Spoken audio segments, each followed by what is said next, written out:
I've got some good ones for you today. I've got the top 10, top 12, top something list. All of the items in here are very, very important for you to know if you're planning on converting your RV to solar.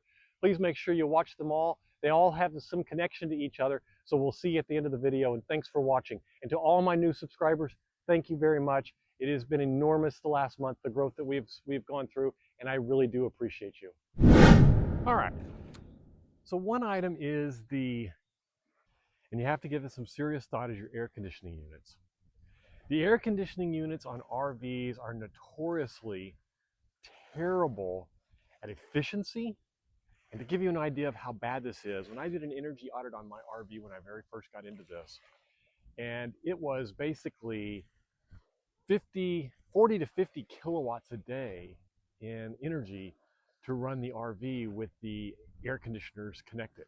Once I switched to the mini splits, those dropped down to under 10 kilowatts a day. And I'm talking about, I don't use them lightly, I use them excessively. So I'll give you an example of what I mean by excessively. So at night when I sleep, my wife and I both like it very, very cold, and we will set the air conditioner all the way down.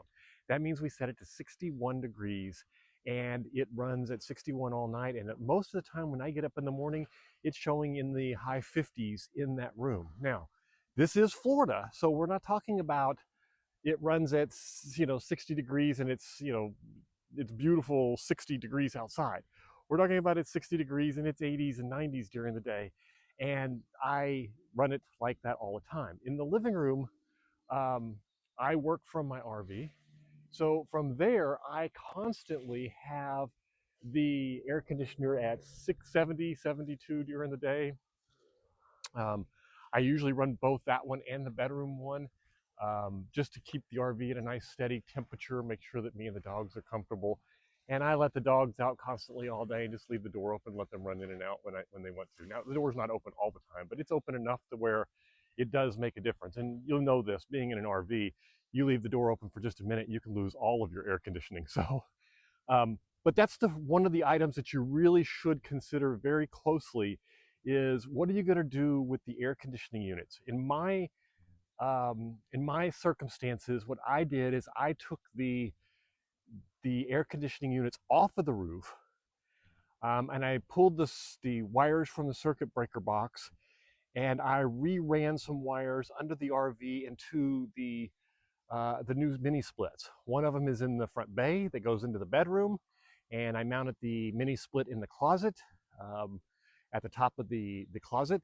And the other one is in the living room at the back of the RV, and I welded on a metal platform off of the back that allows me to mount the unit outside the back wall. And then it allowed me to just run it straight up the side in the back wall, and it's mounted on that cabinet in the back. I took 2 cabinet doors off and just put a little wooden platform behind it, just bolted that to the thing. That way, if I ever decided to remove it, really didn't have a whole lot there to clean up. Same with the other one with the bay. I really won't end up with a whole lot there to clean up either, if I ever decide to give them up. Although now that they're installed, and a lot of people ask me, well, what kind of units did you install? Which ones do you prefer? To be honest with you, I bought the cheapest units I could find on Home Depot. I think they ended up being about $400 each. I think both of them together were $819 or something like that. And then I did buy an evac unit of my own. The rest of the tools I had. So I had to evacuate them and then release the Freon that was in the lines. So that worked out kind of well for me, because now I have the evac unit, but it doesn't, you can get the pre-charged ones. The only problem with the pre-charged ones is they run $1,500 to $2,000 a piece.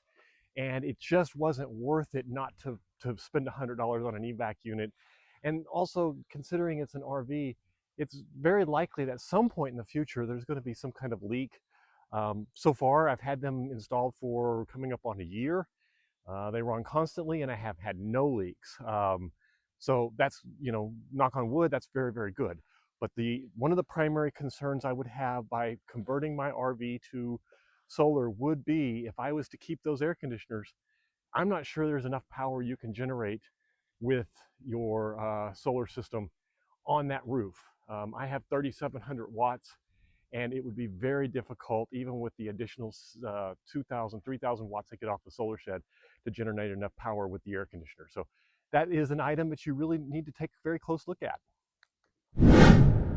Let's talk a little bit about considerations for batteries. Now, there's a lot of discussion about 12 volt, 24 volt, 48 volt. All of that doesn't make much difference if you don't understand the other components, so you really need to take them all into consideration. But let's talk about size of batteries. That's what's more important here than the voltage at this point. So what I mean by that is, if you're looking at a 5 kilowatt battery, and your air conditioner runs on 5 kilowatts a day, then you're going to end up with some serious problems. And just to run the RV, even without air conditioning, to run everything, and I don't mean a stove, because obviously the stove is gas, but just to run all your normal stuff, you're probably going to need 5 or 10 kilowatts a day. Now, I personally have installed 30 kilowatts. There was a huge difference between when I went from the 15 kilowatts that I originally started with, because originally I bought 3 EG4 batteries. I have no problem with them. They've performed fantastically. I mounted them in the bay, directly behind the front compartment where the inverter is, and just ran them through a piece of plywood that I used to cover the front bay. Connected them to a bus bar and then ran those to the inverter. They worked fantastically. They performed very, very well. I really truly don't have any problem with them whatsoever. But what I found out is that I could go a couple of days and the clouds would go out, in the morning after a long evening, or the air conditioner running was extra hot or whatnot, and my batteries would be down in the 20 and 30% range, and it just made me a little uncomfortable. And I thought to myself, I would found myself using, I don't know, 30, 40, 50, 100 kilowatts a month. You could do this with a backup solution, a generator or something like that. But for me, it was a game changer when I moved this to to 30 kilowatts. I built a DIY battery at a fraction of the cost of the EG4 batteries. Also, so the EG4 batteries, they ended up costing me about $1,300 a piece. There was some shipping, so you're looking at 39, $4,000, $4,500, somewhere in there for all of the batteries for the EG4 batteries. The DIY battery, before all of the tariffs and before anything happened, this was in 2024 October when I ordered them, I think. They got here in January, I think. But in January 2025, that is. And I built that battery for about $1,200, $1,300. Now, I say I built that battery. That battery is 304 amp hours, being almost 16 kilowatts, or being just over 16 kilowatts, kilowatt hours. The EG4 batteries are 100 amp hours a piece. They're all 48 volts. The EG4 batteries are 100 amp hours a piece, and so 300 amp hours total. And so the DIY battery is 3 times the size, but yet cost me about the same. Now, I had to do it myself, but for me, that was most of the fun. I enjoy the DIY aspect of doing this. It's not all about the solution for me. It's about the process of getting to the solution and being able to look at it and say, hey, I did that. So for me, that was the case. It's not going to be the case for everyone. Now, if you're going with a 12 volt system as opposed to a 48 volt system, where you've only got 4 cells and you want a really nice big one, and you can buy, 4 battery cells and get yourself a very large 12 volt battery, very reasonably priced, that might be a really good solution, because the complexity is much smaller than at the 48 volt system. With a 48 volt system, you got 16 cells in that battery. And but all of that is a lot of the little details behind it.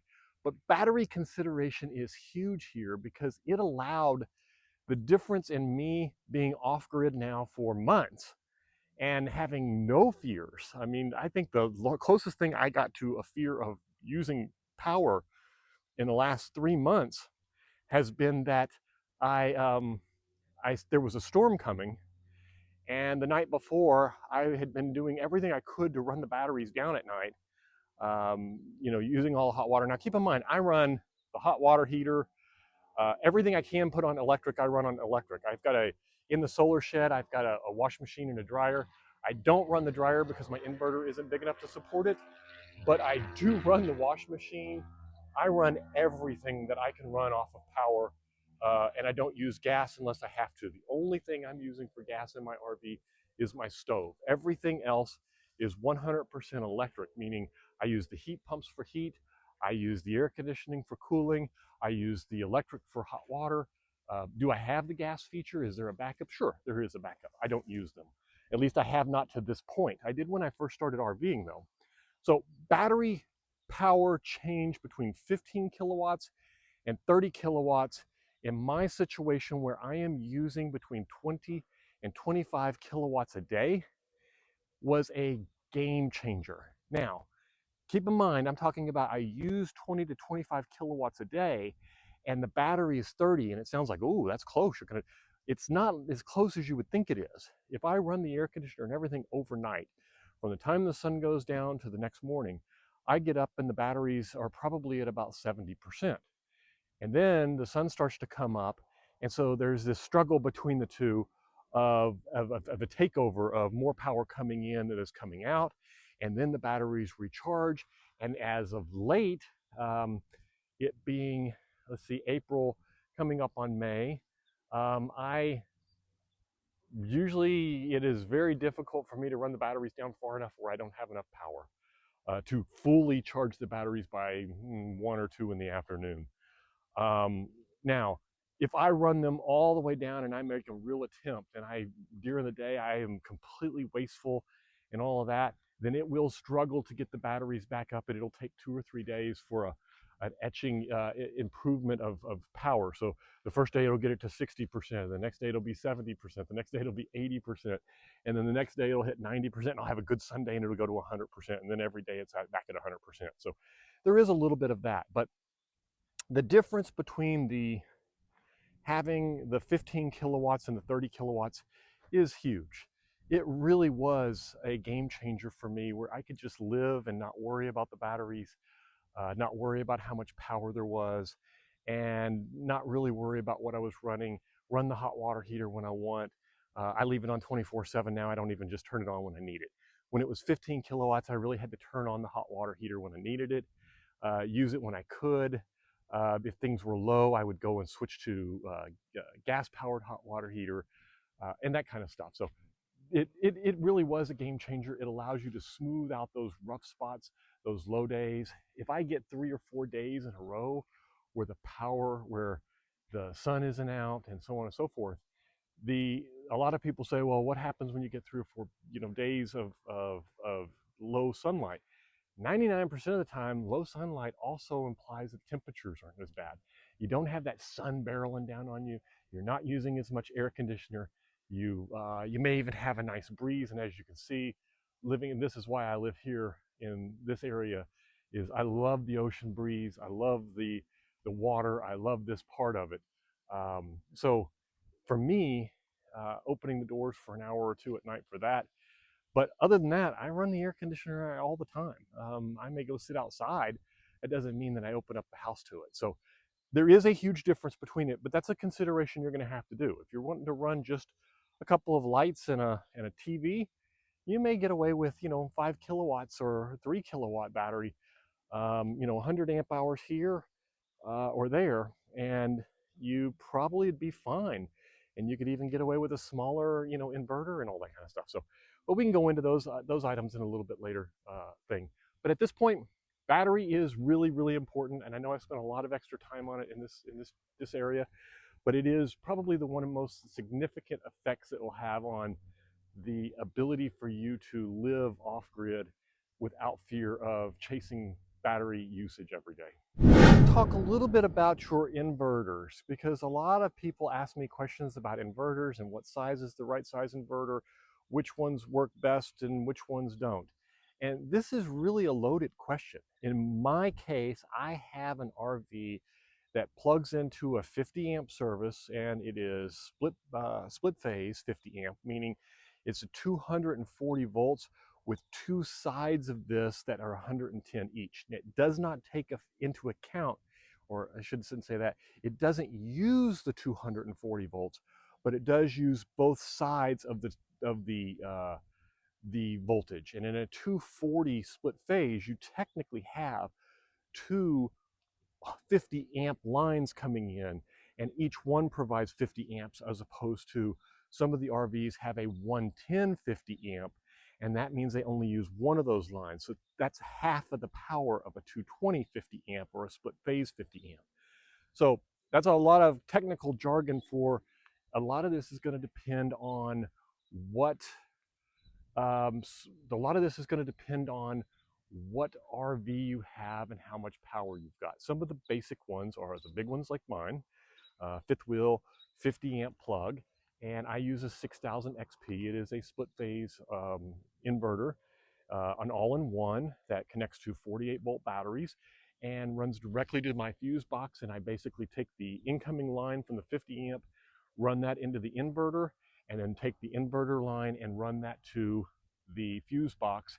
And I'm just inserted in the middle of that line that was running straight to the fuse box before. This allows me to have grid power when I want it, if I need it, for backup or whatever case it would be. Now, there are 30 amp ones, and the 30 amp ones are 110 volt 30 amps. So there's only one side of that. The whole breaker runs off of one line. The inverters for that depends on the usage within there, but a good one for that is the, I think they call it the EG4 3000, and it basically generates 3000 watts of power for your input. Now, it is very close to 30 amps, but it's not a full 30 amps. So if you're looking for a full 30 amps, you may have to go to something a little bit bigger and provide that. I'll put some stats on the screen here of how many amps it actually is. But a lot of this is going to depend on what you're doing. Now, there are other inverters that you can use that use different battery sizes. Please don't be locked into the 48 volt. There's a lot of you that want to use 12 volt batteries, and you can reliably run up to about 2000 watts off of a 12 volt battery. It starts to get a little bit more difficult after that, and also a little bit more dangerous, but you can do it. And then you have the smaller units that only use, let's say, the 20 amp a regular wall outlet or a 15 amp regular wall outlet. And those you can certainly run with a regular inverter for 12 volt or 24 volt. And you can safely go to a 30 amp, full 30 amps on a 24 volt system also with the right inverter. So there are a lot of choices here, but the thing to understand is really what is the power usage? Where are the spikes? What do you have kicking on and kicking off? And also keep in mind that just because you add up all the devices and it says, you know, you need 1200 watts, that does not mean you can get a 1200 watt inverter and solve the problem. One of the things you need to understand is you need to understand the surge of items, the using of multiple items at the same time. For example, in my RV, I've got two 50 amp split phase, and that on the 3000, on the 6000 XP, that means I got 3000 watts, which isn't technically 50 amps. It's about, 24, 25, 26, somewhere in that range.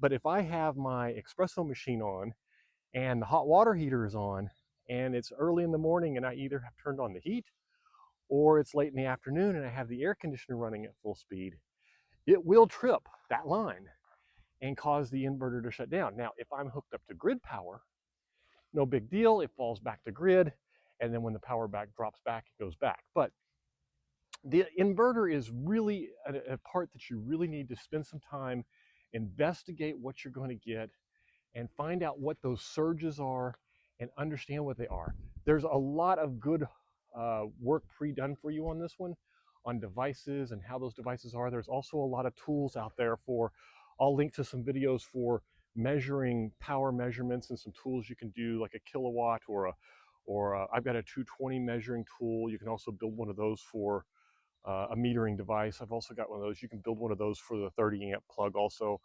And so Those are really, really helpful in understanding your power usage, but that's really what you need to understand is what are those spikes and how much are you willing, if you're willing to give up anything to make it work full time, all the time, every day without fear of it working. If you're willing to give up some of those, in other words, if you're willing to say, look, I'm not gonna run the hot water heater and run the microwave at the same time, then you can get rid of some of that and not have near the impact on the inverter or the cost that goes with it. Anyway, look at your inverter very, very close. Make sure you do your homework. It is probably, of all the devices that you're going to purchase, it is probably going to be the most important device because it does supply all the power to everything in your RV. And if it doesn't work, all the other components don't make any difference. They're not going to all function correctly. If you've got a weak battery and your battery doesn't last as long as you want, but everything functions correctly, you can deal with that. But if every time you turn a light on, or every time you hit the button on the microwave, or every time you turn on the air conditioner, the rest of the RV has to be off, that is a real problem. So please take very good consideration of your inverter and do your homework. All right, next subject we need to talk about is roof space. Roof space is crucial because this is where you're going to place your panels.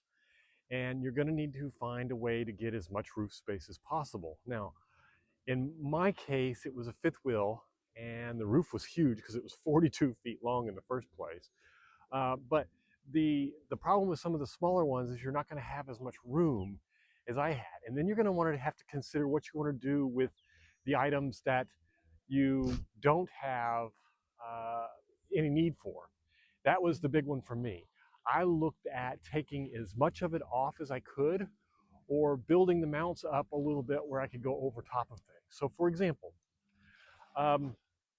you want to make sure that, like in my case, I took the air conditioners off. And because I was able to take the air conditioners off, I was able to put a blank spot over top of where the air conditioner holes were, seal them in with lap seal so that they were just open spaces where I could then put a panel where those air conditioners had been. That allowed me to fit 10 house-sized panels on my RV. Now, 10 370 panels is 3,700 watts or 3.7 kilowatts. It is a pretty large amount of solar power for an RV in the first place. Not to mention I had the solar shed, which provides when I'm parked here, then I have the ability to have another 3,000 watts of power there. It's unlikely that I'll get 3,000 watts out of it, but that's neither here nor there.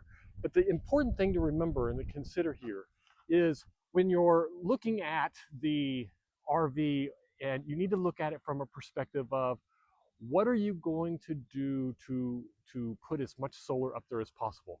And I can honestly say you're not going to have too much. There is no such thing as too much. If you end up with more than you're using right now, what will happen is you'll learn to use more. And you'll have just a little bit better life because of it, or it'll increase the ability for you to run TV for an extra couple hours, run a microwave, or some other type of device.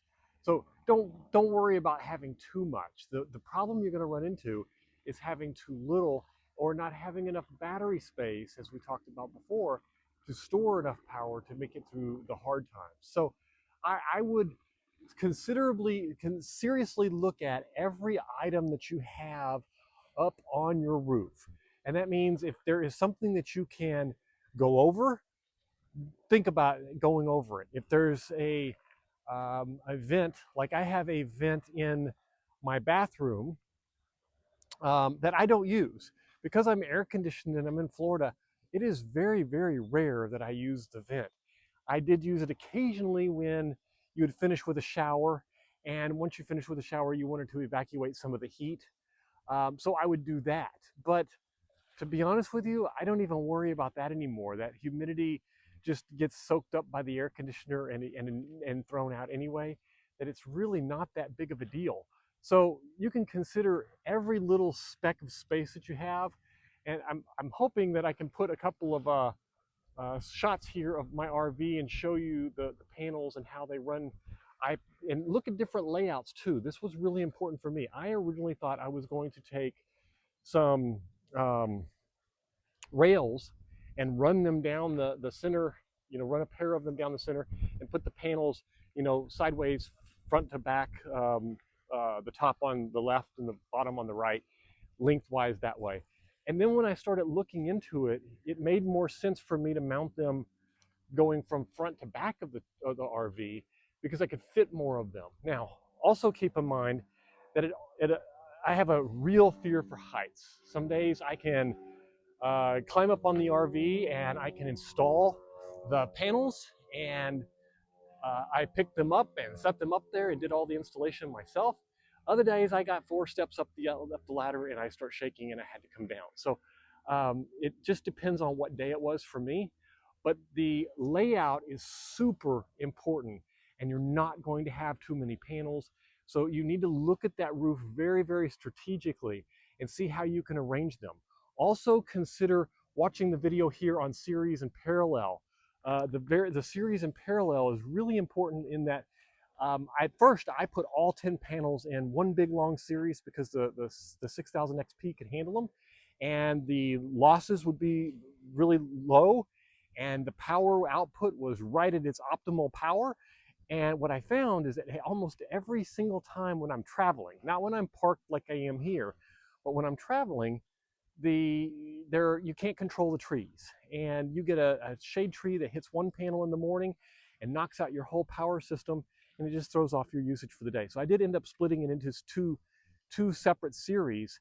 I could have paralleled the 2 series and ran them in together, but take a look very seriously at your roof. Look very seriously at all the space. Get rid of anything that you don't need. Make sure that you've got it all sealed up very well. Make sure that you still have some level of access. Look at mounting brackets and things of that. I ended up taking the L brackets that mount to the bottom of the solar panels and bolting them straight to the roof. It was the most ideal solution for me, knowing that it was an older RV. I'd bought a used RV, saved a ton of money on it, and I had no intentions of ever removing them or taking them off. They're brand new panels. They had long-term warranty, so I was more interested in making sure that they're down, they're good, and I could easily inspect them. The rows that I built for them, which I can definitely show you a picture of that, allows me to walk down the middle, or crawl down the middle as it is most of the time, and do a real close inspection. And then from the sides, I can see where the bolts are there, so I can do an inspection. Also, make sure that you're checking things out and not just assuming that they stay in perfect shape forever. So that is really a big majority of what I have about panels and roof space. Make sure that you really take it seriously and take advantage of every space you've got and put as many as you can. And also make sure you go with the bigger, the better on the panels. You don't want to have 20 panels bolted down and have 20 chances of them flying off. You're much better off with 5 big panels and only having 5 chances of them coming loose. That gives you a better opportunity to tie them down really good, bolt them down, ensure that they're not moving and coming off. And that's all I have for the roof space. So enjoy. We'll see you on the next chapter. All right, so let's do a little bit of talk about wiring cost. Wiring cost is really important here because in my case, I had a 6-gauge wire, 6-AUG that runs from the original 50 amp plug-in to the breaker box. The problem is that was in the back driver's side corner of the RV, and it ran down into the undercarriage of the RV and all the way across to about 2/3 up the RV on the passenger side and connected to the breaker box. Now, that allowed the power to run the RV. But what I had to do is I had to intervene and disconnect that wire, connect it to the inverter, and then take the inverter and connect it to the breaker box so that so that it could either bypass through the inverter and goes directly into the box, or the inverter could provide the power itself. So what I ended up doing was putting the inverter in the very front of the RV, of course, in the 5th wheel, and that compartment up front. And when I did that, it created me a huge problem. I had to consider what was going to take to get the electrical wire. I did not want to downsize to 8 gauge. A lot of people do that for 50 amps. I'm not a fan of that. I wanted to stick with the 6 gauge, and I wanted to stick with something that was fairly marine grade because I am in an RV, and as you can see, I spend a lot of time near water, and so I wanted to go with some decent wire, which is not cheap. And wire is one of those things that you really have to take into consideration your cost when you're doing a system like this. It can get very expensive very fast for some of these things. So I had to have about 60 feet of 6 gauge marine grade wire. And what I ended up doing to trim some of that down, instead of rerouting all of the wire from the back to all the way from the back, all the way to the front, and from the front back to I put in 2 additional plugs on the front of the RV. The first one was just a connector, goes from the front of the bay just down and straight into the inverter for the grid power. It is right up at the front, so I didn't have to worry about rerouting that wire all the way from the back of the RV. It seemed like it might have been a problem at first for some people, but to be honest with you, because the water connections and stuff was way up there already, was right there in that bay, it really didn't make any difference to me. So I did that. The second one I did is I put a second plug there for generator. Now, generator does have to be, in the case of a 6000 XP, clean energy to go through the inverter. Some inverters require it, some don't. This is something you really need to think about, and we'll talk about generators at another time. But I did go ahead and put a second plug there that ran straight to the generator port so that I could get the power from there. So I have 2 of those ports up front. Now what I ended up doing was rerouting the second generator port in through my charge verter so that even my dirty electricity could be routed up into the inverter. But then I took the wire and ran the 6 gauge from the inverter to back about a third or half of the way back into the RV, and just ran a separate wire and left the original wire in place. That way I didn't have to gut all that. I didn't have to fix all the outside dressings around where those plugs were or any of that stuff. But the wire itself was extremely expensive, and we're talking hundreds and hundreds of dollars here. And had I done it the other way, where I rerouted that original plug to the back, it probably would have been in the essence of $700 or $800. So this is something that really was a surprise to me, and you need to make sure that you're thinking about this when you do it, that you want to make sure that you're considering the cost of the wire and that you don't skimp on it. This is the most likely place for you to have a problem electrically, is wire being undersized. You stress it too much, things get hot and cause you problems. So please don't take any shortcuts here. Make sure you get the right wire, and make sure you take into account the price of that wire, because it is going to be very expensive depending upon what size wire you're using. If you're working off of a 30 amp 110, then you can get away with an 8 gauge wire, and that 8 gauge wire will allow you to easily accommodate that, and that is a whole lot cheaper than the 240 that has 4 strands in it as opposed to the 3-strand 30 gauge. So make sure you understand this aspect. It's something you really need to pay attention to. Now, one of the things I've touched on a few times in previous chapters, but I need to go into it very specifically here, is the different types of breaker boxes, the different types of amperage of coming in, and the different types of things there. This is essential that you understand what power you are needing and what power your RV is expecting in order to get the right inverter, in order to understand the right wiring, in order to understand the right battery banks that you need. All of this all depends on what type of breaker box you have. Now, I can show you a picture of mine. It was a 50 amp split phase 240 to 110 breaker box. It allows 2 110 lines to come into my system, and with that I can have basically 100 amps of power split between the 2 110 lines. But not all 50 amps are like that. I hear that there's a lot of RVs out there that have 50 amp single pole connections. I know there are 50 amp 110 connections or 120 connections, and there are also 30 amp, 20 amp, 15 amp, a 15 amp being a standard wall plug from a house. All of these, you're going to need to understand which one specifically is part of your RV, because it's going to determine all of the other components. One way to do this is to open up your breaker box and take a look at, does it have, like in my case, it has a big 50 amp pole main circuit switch right in the middle. If it's a single pole switch, then that means it's only one side of that 50 amp. If it's double, like in my case, it splits off and goes left and right. The left side is the one phase and the right side is the other phase. So I can also helps me balance where this power is going. Um, so you're going to need to really look at your breaker box and your understand exactly what you do have, so that you can understand exactly the necessity for an inverter, the necessity for understanding what kind of power is coming in. And most of this can be determined from the outlet that you're plugging it into, or the breaker box, taking a look at the breaker box itself. Now keep in mind, sometimes the breaker box itself can be a little bit deceiving, whereas that you have a 50 amp coming in, but it only uses half of it. So you really need to understand what that breaker box is. You probably can look on the specs of your RV and get a good idea of what this is, but you need to validate this. And the best way to do this is probably some kind of energy review.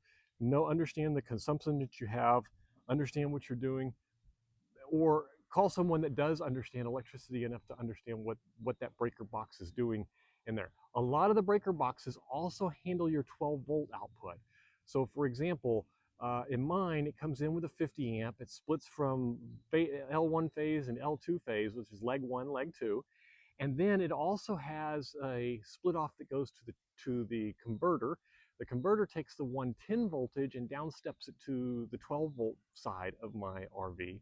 And then that runs into that breaker box and provides all the power for the lights, and all the 12-volt devices that you have in your RV. Usually your USB ports and plugs and things like that. So this is something that you're going to want to look at and truly understand before you move forward with it. Which ones do you have? And if you've got questions or you've got pictures of them, feel free to let me know, and I'll be glad to see if I can help you identify what they are. Now, one of the most common questions I get is about weight, and this one is super important. You need to understand the weight distribution of your RV. You need to understand how much your equipment really truly weighs and how much cargo you're going to have to eliminate to make that work. Because if you don't, what will end up happening is you'll snap your RV in half and you won't be able to get warranty because there was just too much weight in it. So my best suggestion on this is start off with the sticker on your RV, find out what kind of weight you have, understand how much room you have and what your cargo is. You can take your RV to a Pilot or one of those truck stop places and go to the scale and weigh what your RV is when it's fully loaded and know how much space you have or how much you're going to have to give up to make all the weight of the items that you have fit in. Now, it is very possible that you're going to have to make some accommodations for the weight of these items, because some of these batteries can be very, very heavy. For example, I was telling you earlier that I had 30 kilowatts of power, and the EG4 batteries are 100 pounds a piece. That's 300 pounds. And then you have to think about the fact that the DIY battery is another 304 amps, and that one weighs probably close to 200, 215 pounds. So just between those two batteries, I have got 500 pounds of additional weight of cargo that I can't have in that RV. So I have to make sure I understand that. Now, some of the things you can compensate with. For example, on the roof, when I took those air conditioners off, those big, heavy, giant air conditioners, I replaced them with mini splits. Now, those air conditioners weighed about 112 pounds a piece when I weighed them, and the mini splits that I put on weighed about 34. Therefore, I had a net gain between the two air conditioners that I replaced of 150 pounds. That's very significant because that can cover the weight of an entire 1.5 batteries, or that can cover the weight of all the other equipment put together, really. So these are the type of things when it comes to weight, you need to really consider very closely, what are you looking at accomplishing? How many batteries do you have? And how can you take into account what those things are that are going to cause you to give up in order to make it work? Because it's not going to, um, the RV is not going to be really forgiving if you go over that weight. There are some leeway, I'm sure, with that, but I would not suggest that you do this. Make sure you use the scale to weigh things. Make sure you understand what a standard weight is on your part. Make sure you understand what all the batteries and stuff weigh. When I was done with mine, I was able to go back to the scale, get me a new starting weight and a new calculated weight of what I could fit in the RV and get to use.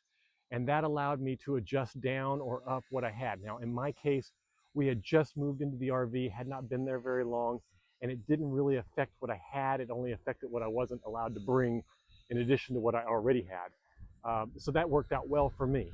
But this is something that affects a lot of RVers very dramatically. They pack up and they think they can just throw everything under the sun in that RV, and if it fits, they're okay.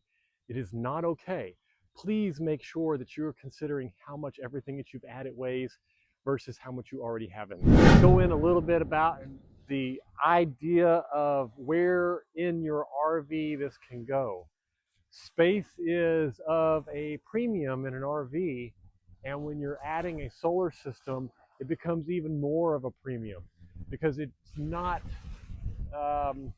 something that you can just stick anywhere. So you're going to need to consider the possibility of where this is going to go. I've seen some people put their lithium batteries under their bed. I've seen them, like I put them in the front bay. I've seen them in compartments underneath in the fifth wheel in the underpasses. And I've seen them in closets, different storage bins within the RV. So hopefully you can find a good place for yours, but you need to make sure you consider all of the space, because a lot of these devices require that you have a certain amount of clearance on different sides and things like that. So that's something that you're going to want to think about when you're doing this, is do you have enough clearance for the inverter to dissipate the heat properly? Do you have enough ventilation for that heat dissipation to occur? In my case, I took on the heat dissipation by adding some fans that blew across the front of the inverter and then out the back of the compartment. And I left some of the vent holes from the original 12-volt battery system so that I could pull air in one side of that bay and then eject it out the other side of that bay. And it works really well. Even in the heat of the summer, it is able to dissipate the heat down to a safe level and prevent my system from getting too hot, even when I keep that bay closed. So that is really important, that you make sure you're accounting for the space on the side of each of the units, the space underneath, over. A lot of the units have space underneath required for cables to come down, and some of them, some of the installations out there are just fantastic, where they go into cable trays and they're quite beautiful. My cabling isn't quite as beautiful as some of the others, but the spacing still is a necessity. So you'll need to really take into account what space you're going to need for your batteries and the battery compartment and how you're going to store those, for the inverter and how it's going to get vented and the heat is going to dissipate, to the charge controller if it's separate and it's not an all-in-one like the all-in-one unit that I have. So there's going to be a few things like that that you're going to want to take into account to make sure that you understand just how much space before you buy some unit that you don't have enough room for, or that consumes all the space where you were going to store something else, and you end up having to run a 20-foot or 50-foot 4-aught cable because you got a 12-volt system and the only place that the battery can go is 40 feet away. So be very, very cautious about space and how things are going to fit, and make sure when you're reading the specs on these items that you're paying attention to gapping, spacing, And keep in mind that you need to make sure you have enough room for those large cables take wider turns, and they're not as easy as running just, the little speaker wire or something like that where you can just turn any old corner and strap it down. You're going to have to leave real room for those to accommodate real corners and to be able to really be able to have some reserved space on there for them. So on to the next. All right, let's talk about consumption uses. And this was something that a lot of people get caught off guard with, and they don't understand the difference. And I'm going to give you a couple of examples, or at least one good example. And what I'm talking about here is there's a big difference between casual use, where you go out on the weekend and you use the RV because you're out, and let's say you're going camping for a 3-day weekend and you're in a state park and you spend your days out hiking and taking your dog for walks and that kind of stuff. That is going to be a completely different use case scenario from those times where if you're working in your RV and you need to have the air conditioner on all day in order to make sure that you can, keep yourself cool and properly work and all that. So these are the type of things that you really need to consider when you're doing your review of that. Is your use cases need to be accurate for the scenarios that you're doing, because these minor changes can be the difference in your air conditioner using 2 kilowatts of power and it using 12 kilowatts of power. So this is something that you really need to understand. And what I mean by 2 kilowatts, 2 kilowatt hours and 12 kilowatt hours. I apologize for the misspeak on the terminology there. So you just need to make sure that those use case scenarios can change your consumption considerably, and you're going to want to make sure that if you're testing or doing any type of audit for your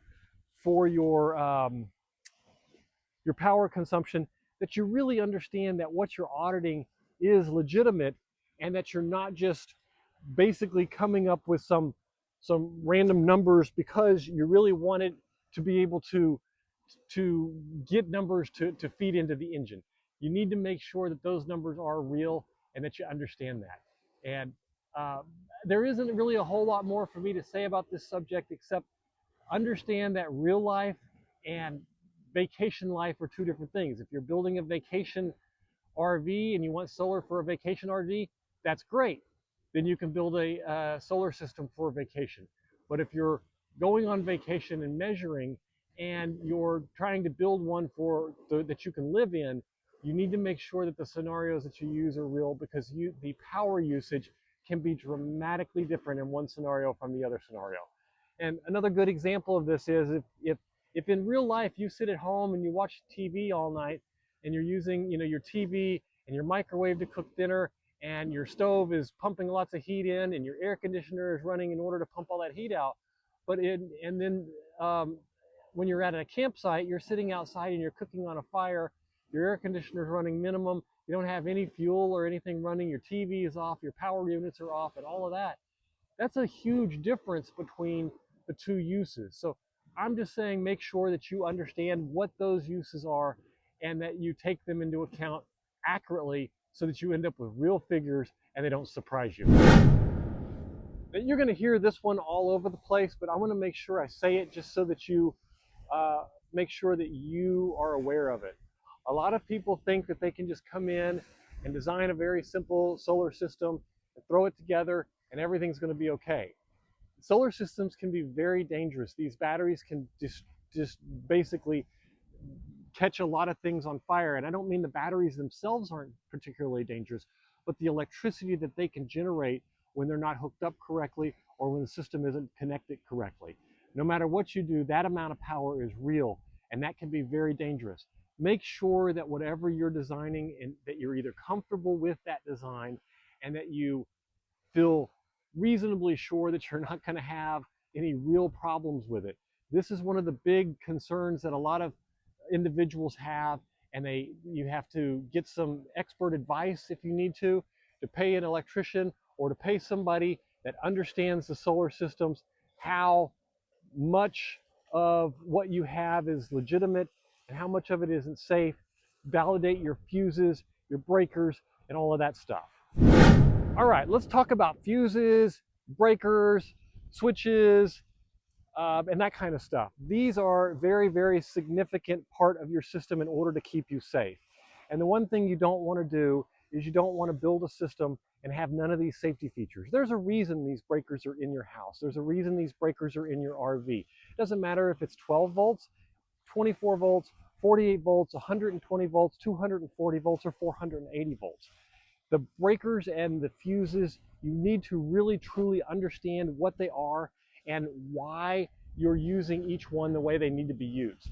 For example, it is very simple to have a breaker box in an electrical system at home, but when you go into an RV and you're dealing with DC power, the same type of breakers won't work. They won't work reliably, they won't shut off at the right point, and a lot of them won't simply be able to extinguish the circuit of that type of high voltage or that kind of high amperage in the voltage that you're working with. So please make sure that you understand that you have the right breakers going to your batteries, the right breakers going to your electrical systems, the right breakers going to your RV systems, and everything to keep the system safe. This piece, I don't have a lot to say on it, but I can tell you that a little bit of homework here can truly save your life. And under the safety category of this, I would really truly be missing out on an opportunity to help you and to save you some time and effort and maybe your lives if I didn't point out that it is extremely important that you understand the types of breakers. There are a dozen different types of breakers, and each one of those breakers is either rated for AC, for DC, for voltage. There's off-on switches. Off-on switches are not necessarily breakers. They're there to turn things off so you can maintain them and work on them. And then you have fast-burning fuse breakers, slow-burning fuse breakers. In other words, you flip on a light and it takes a little, you flip on a fan and it takes a little bit of juice to power the fan up. You don't want the breaker popping. At the same time, if the fan's got a short in it, you want to make sure it pops fast enough that it doesn't burn everything. So when you're talking about breakers, one of the very key things in fuses and breakers, one of the very key things that you need to remember is you're trying to protect the wiring that connects it all together.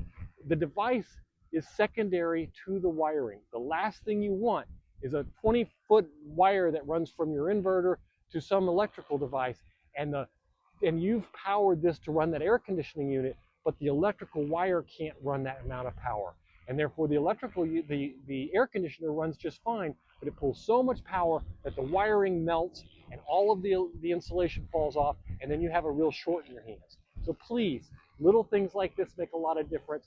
You want to make sure that your fuses and your circuit breakers are rated to protect the electrical and wiring system. And in my case, what I always do is I try to pick the weakest link in the thing. So if I have a device that can only support 10 amps and I have wire that can support 15 amps, then I'll put in a 10 amp fuse. The 10 amp fuse is small enough that it would protect both the wire and the device. This is particularly done when I installed my mini splits. On my mini splits, they are both 15 amp mini splits. Now, the wire I used was some marine grade wire that could support up to 35 amps. Now, technically, I could have put a 20 amp or a 30 amp fuse in there because the wire can support it. But what I did is I put in a 15 amp anyway, because if the air conditioner is running over 15 amps, then it's having problems. Now both the device and the electrical is safe. So please, don't only take my advice on this. Make sure if you're not comfortable with it that you get an expert opinion and that you get some expert to review your choices so that everything remains safe.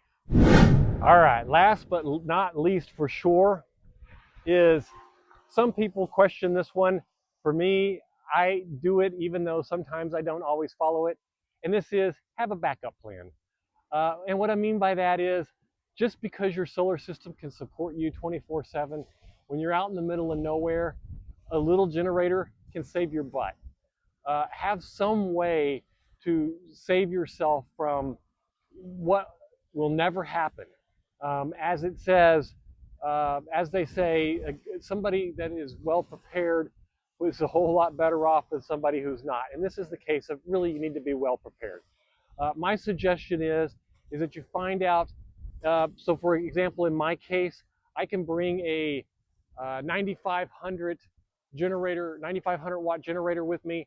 I can plug it directly into the charge inverter that's in my system and charge my system with 5,000, 5,100, 5,200 watts or so, which is more than is necessary to do it. The 9500 can also go straight into the grid side of my inverter because it is clean energy, so it would work there also. But there's a lot of times when I don't want to bring the big generator with me. If I'm going out for 2 weeks in a desert or something, then yeah, I'll probably take the generator with me because I can just stick it underneath the RV and just let it sit there and do nothing hopefully the whole time. But if I'm going up to a convention somewhere or a fair somewhere where I'm supposed to have power, and I may or I may not have power all the time, the batteries obviously should carry me through most of anything that I need. But there are also going to be those times when that doesn't work out the way you think it should work.